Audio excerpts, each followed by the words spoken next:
Le pape est en Afrique.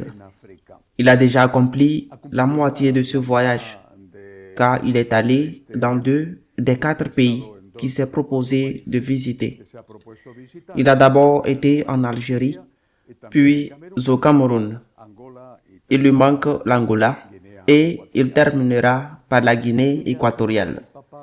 L'Algérie a été pour le pape un moment très émouvant et il y est allé précisément pour cela.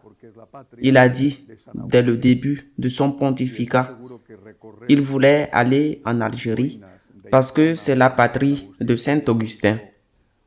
Et je suis sûr que parcourir les ruines d'Hippone, où Saint Augustin fut évêque, a été quelque chose qui a touché son cœur. Il a reparlé de la nécessité du dialogue entre les différentes religions pour éviter les guerres de religion. Au Cameroun, les problèmes étaient très différents et le pape les a affrontés avec beaucoup de courage et avec beaucoup de clarté et avec une connaissance complète de la situation du pays. Dès le début, il a condamné la situation de guerre civile que l'on vit parce qu'il y a une région du Cameroun de langue anglaise qui cherche l'indépendance et à une guerre qui a déjà fait plus de 6000 morts et des centaines de milliers de déplacés avec ce que cela signifie. Mais le pape a aussi critiqué les politiciens qui s'éternisent au pouvoir, comme c'est précisément le cas au Cameroun. Et il a demandé qu'il soit mis fin à la corruption et que des perspectives d'emploi soient ouvertes aux jeunes. Il a précisément fait remarquer que c'est cette dépense de guerre qui provoque tant de carences dans le domaine sanitaire et dans celui de l'éducation. Quand il a parlé des situations de violence dans le pays, au Cameroun, il a fait référence, comme je l'ai dit, à la région de Bamenda, à la région anglophone, mais il a aussi parlé de la région du nord du pays, celle qui est limitrophe avec les pays à majorité musulmane, où, assez souvent, certainement, moins que leurs voisins, mais là aussi des attaques contre les civils, et particulièrement contre les chrétiens, se produisent de la part des musulmans radicaux. Il a condamné la guerre, mais il n'a pas mentionné qui sont ceux qui la déclenchent, c'est-à-dire qu'il n'a pas mentionné l'islam radical. Il l'a peut-être fait pour ne pas les provoquer davantage et éviter que ces civils sans défense ne soient attaqués. Cette question sera toujours discutée et discutable. Il y a un dialogue avec l'islam et cela doit être le cas parce que nous n'aurons pas de dialogue avec une religion quelconque. Mais avec quelle partie de l'islam avons-nous un dialogue? Avec l'islam modéré. En revanche, ce dialogue semble n'affecter en rien, ne bénéficier à rien, ne modifier rien. Les plans des terroristes musulmans, et ceux-ci ne sont pas mentionnés. Et cela, je le répète, peut-être est-il fait pour ne pas les provoquer davantage, mais on risque aussi que les victimes se sentent sans défense, parce qu'on ne condamne même pas explicitement ceux qui les persécutent. Et cela n'arrive pas seulement au Cameroun, mais dans tant de pays de la région, je pense en particulier au Nigeria. Il manque maintenant au pape d'aller en Angola et de terminer ce voyage en Afrique en visitant l'ancienne colonie espagnole de Guinée équatoriale. Le thème de la semaine, cependant, a été les terribles invectives du président américain Trump contre le pape dimanche dernier. Ce qui me frappe et je considère comme un signe évident de manipulation, c'est la manière dont certains médias ont réussi à renverser l'attaque injustifiée et effrénée de Trump contre le pape en présentant le pape comme s'il était responsable de cette attaque ou comme s'il avait même répondu à Trump après avoir été attaqué. Léon XIV, dans la matinée du dimanche, quand il apprend l'attaque qui a lieu à l'aube de l'heure de Washington, qui est déjà le matin du dimanche, à 3 heures du matin du dimanche à Washington, qui est déjà 9 heures du matin à Rome, quand il apprend l'attaque et est interrogé par les journalistes en montant dans l'avion qui va le conduire en Algérie, le pape dit clairement qu'il ne veut pas entrer dans des polémiques. Le pape n'est pas descendu dans la bataille contre Trump. Il ne lui a pas répondu. Et ceux qui disent cela sont soit manipulés. Le pape, avec beaucoup de prudence et d'humilité, a gardé le silence et n'a pas répondu aux insultes reçues. Or, ce que l'on ne peut pas prétendre, et c'est ce que certains théoriquement catholiques exigent, c'est que personne ne défende le pape. Le pape est insulté. Il se tait pour ne pas entrer dans la polémique et pour ne pas la rendre plus grande.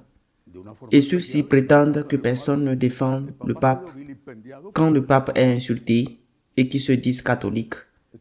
Notre devoir est de défendre le pape, de façon particulière dans un cas où le pape a été publiquement vilipendé. Le pape n'est pas entré dans la polémique. Ils l'ont entraîné dans la polémique, ce qui n'est pas pareil. Ce n'est pas la même chose si Trump insulte le pape et qu'il a été provoqué auparavant, non par le pape, mais délibérément, prévoyant qu'il réagirait comme il l'a fait. Parce que l'on sait qui est ce monsieur au tempérament volcanique et qui parfois, quand il parle, semble ne pas être dans ses cordes. Qu'est-ce qui se passe derrière tout cela?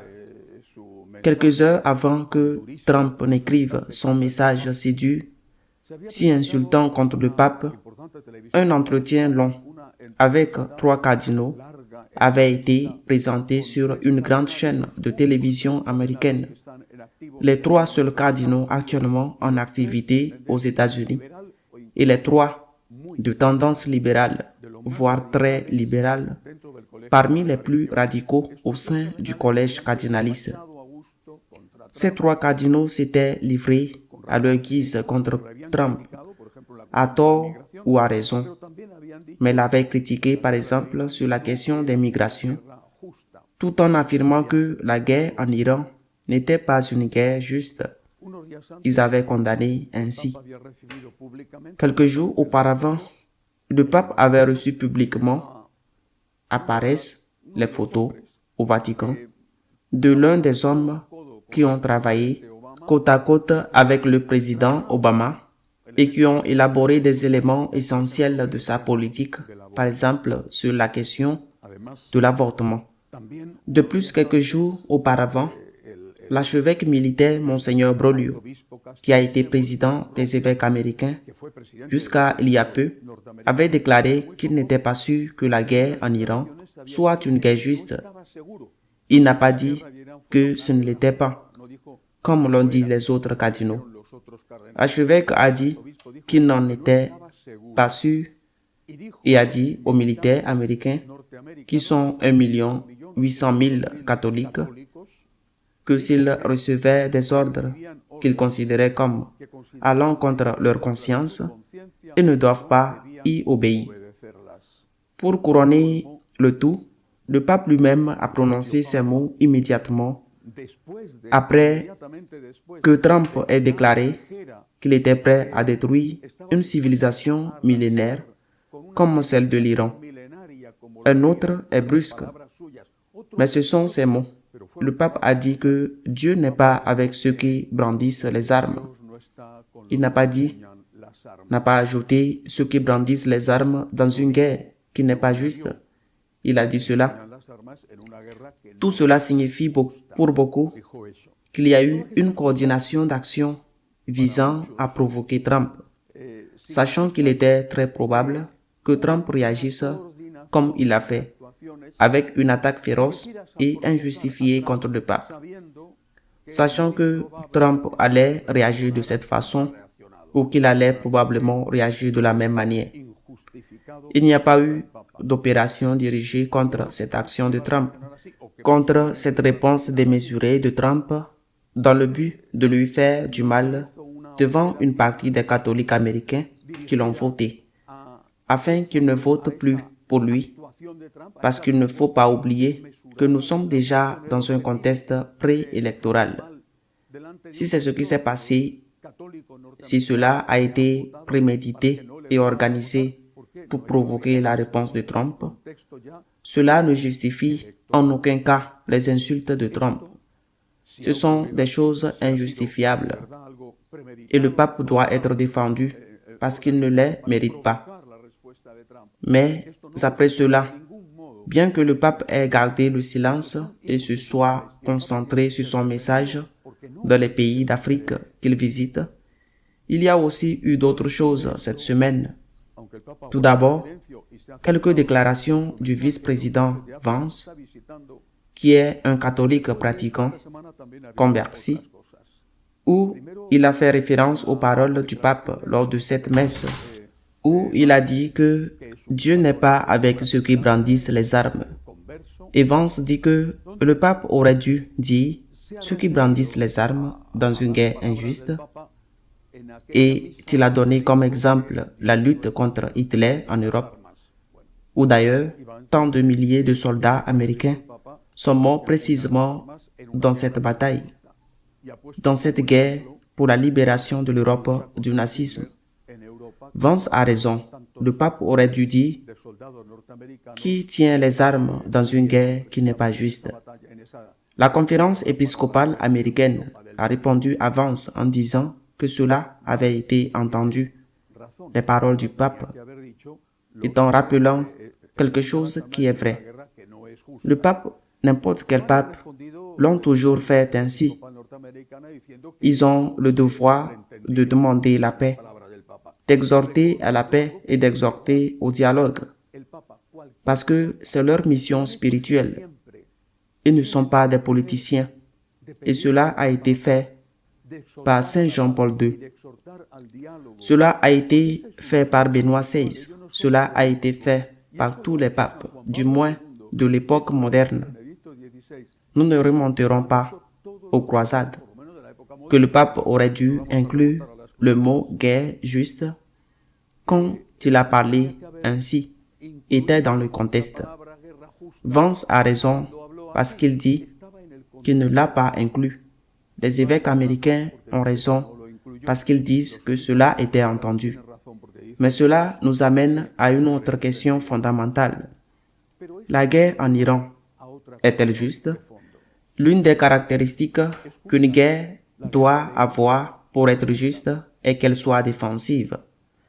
Faut-il attendre pour attaquer l'Iran une fois qu'il sera en possession de la bombe atomique, qu'il la lance sur Tel Aviv et tue 1 ou 2 millions de personnes? Dans une guerre juste, il n'y a pas d'option pour l'action préventive, comme cela s'est fait en Iran. Certains prétendent que l'Iran n'avait pas de bombe atomique et l'Iran affirme certainement qu'il ne veut pas en avoir. C'est de la pure publicité. Mais certains disent qu'il ne l'avait pas et qu'il ne peut pas l'avoir. Eh bien, si c'est le cas, si l'Iran n'avait pas la bombe atomique et ne peut pas l'avoir, n'est pas à sa portée que l'énergie nucléaire qu'il développe est à des fins pacifiques. Alors pourquoi refuse-t-il le moratoire demandé par le président Trump? Un moratoire de 15 ans. Pour quelle raison refuse-t-il alors qu'en acceptant cette condition, il aurait pu immédiatement arrêter la guerre? Avant que la guerre ne commence lors des pourparlers de Genève, c'était cela qui était en premier lieu sur la table, lors des pourparlers d'Islamabad, qui ont duré une journée. C'est ce qui a été mis sur la table en premier lieu. L'Iran s'y refuse. Si tu ne veux pas avoir la bombe atomique, Si c'est notre objectif et qu'il y a une guerre prévisible ou qui a déjà éclaté, et cela ne t'importe pas, car tu y renonces sans aucune difficulté. Quand il n'a pas démissionné, c'est parce que, effectivement, dans son programme, il est en train d'obtenir cette bombe atomique. Cette bombe atomique, je crois que l'approche, que surtout l'intervention du vice-président américain a mis sur la table, doit conduire à un débat théologique sérieux et d'approfondir sur ce qui est aujourd'hui considéré comme une guerre juste. C'est nécessaire et il faut en tenir compte parce qu'aujourd'hui, les moyens de destruction des guerres ne sont plus ce qu'ils étaient il y a quelques années et encore moins à l'époque où on commence à élaborer le concept de guerre juste il y a plusieurs siècles. Il est nécessaire que l'Église elle-même ait un mot autorisé sur les conditions auxquelles doit répondre un conflit pour être une guerre juste. Et il est nécessaire de savoir si ce qui pourrait être considéré comme une attaque préventive entre aussi dans le cadre de cette notion. Bien sûr, l'idée que cette guerre doit être proportionnée reste valable. Et les menaces et les bravades de quelqu'un qui dit qu'il va raser tout un pays ne peuvent être acceptées. Cela n'a rien de proportionné. Et les insultes du président Trump au pape ne peuvent être acceptées. Nous, catholiques, ne pouvons pas passer par là. Et cela ne veut pas dire que Trump n'a pas fait de bonnes choses, qu'il les a faites. Et j'inclus, par exemple, la performance au Venezuela. Mais nous ne pouvons certainement pas accepter que le pape soit insulté. Nous allons continuer à prier pour le pape et pour le succès de ce qui lui manque lors de son voyage en Afrique. Nous allons défendre le pape. Nous serons à ses côtés dans tout. Vive le pape! À la semaine prochaine, si Dieu le veut.